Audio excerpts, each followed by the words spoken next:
Data mine 360 വാർത്തയിൽ പുകഞ്ഞ് UDF.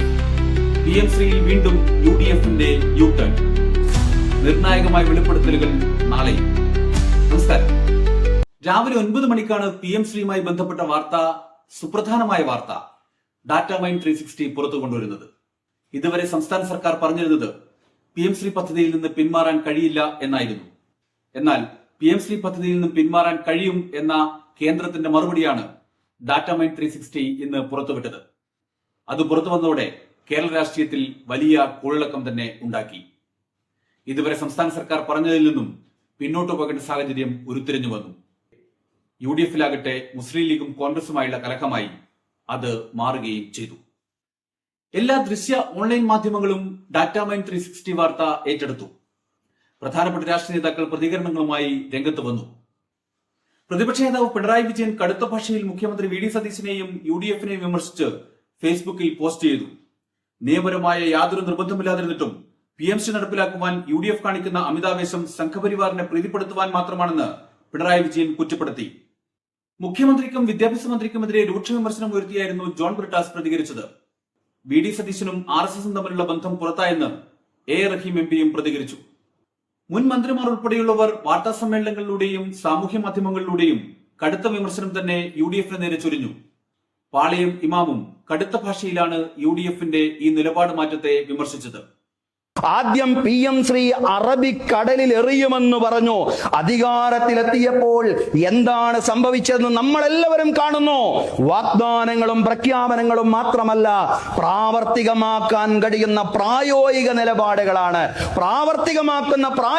നിലപാടുകളാണ് പ്രധാനം. വിമർശനം ശക്തമായതോടെ മന്ത്രി PK കുഞ്ഞാലിക്കുട്ടി തന്നെ പ്രതികരണവുമായി രംഗത്ത് വന്നു. അദ്ദേഹത്തിന്റെ ആദ്യ പ്രതികരണത്തിൽ തന്നെ UDF കൺവീനർ അടൂർ പ്രകാശിനെ ഒറ്റയടിക്ക് തള്ളി.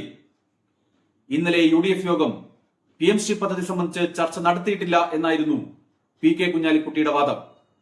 ചർച്ച നടത്തിയെന്ന് അടൂർ പ്രകാശ് പറഞ്ഞത് തെറ്റെന്ന് ഭംഗിനരേണ തന്നെ കുഞ്ഞാലിക്കുട്ടി പറഞ്ഞു വെച്ചു. മാത്രവുമല്ല, PM ശ്രീ പദ്ധതിയെ സംബന്ധിച്ച കാര്യങ്ങൾ മന്ത്രിസഭ ഉപസമിതി ചർച്ച ചെയ്ത് തീരുമാനിക്കും എന്നായിരുന്നു കുഞ്ഞാലിക്കുട്ടിയുടെ പ്രതികരണം. ഇപ്പൊ വന്ന വാർത്തക്കുള്ള മറുപടിയായി ഇനി ഞങ്ങളെ സബ് കമ്മിറ്റി വന്നതിന് ശേഷം ഗവൺമെന്റ് അത് ആലോചിച്ച് ഫൈനൽ എന്താണ് എന്ന് പറയും. അതായിരിക്കും നിലപാട്.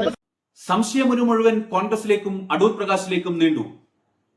അടൂർ പ്രകാശും തന്റെ ഇന്നലത്തെ പ്രസ്താവന നൈസായി തിരുത്തി. PM ശ്രീ വിഷയത്തിൽ ചർച്ചകൾ വന്നിരുന്നു. അത് എവിടെയൊക്കെയാണ് നടപ്പാക്കേണ്ടത് എന്നതിനെ കുറിച്ച് തീരുമാനങ്ങൾ കൈക്കൊള്ളുന്നതാണ്.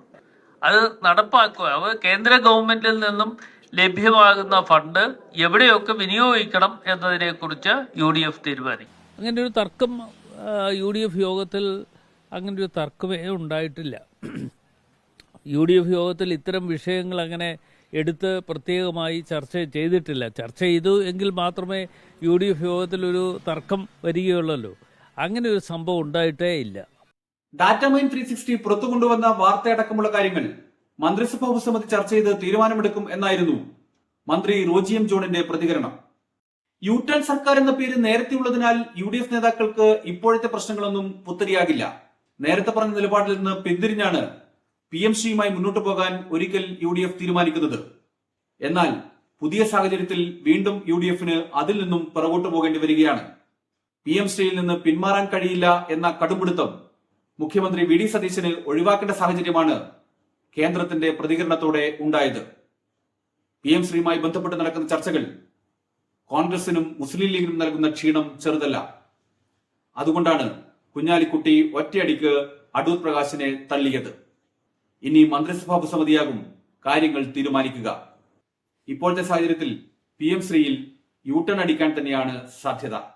കേരള രാഷ്ട്രീയം എങ്ങനെയൊക്കെ കലങ്ങി മറിഞ്ഞാലും PM ശ്രീയുമായി ബന്ധപ്പെട്ട വിഷയത്തിൽ വാർത്തകൾ ഇനിയും വരും. പ്രധാനപ്പെട്ട വെളിപ്പെടുത്തലുമായി നാളെ രാവിലെ കാണാം. നമസ്കാരം.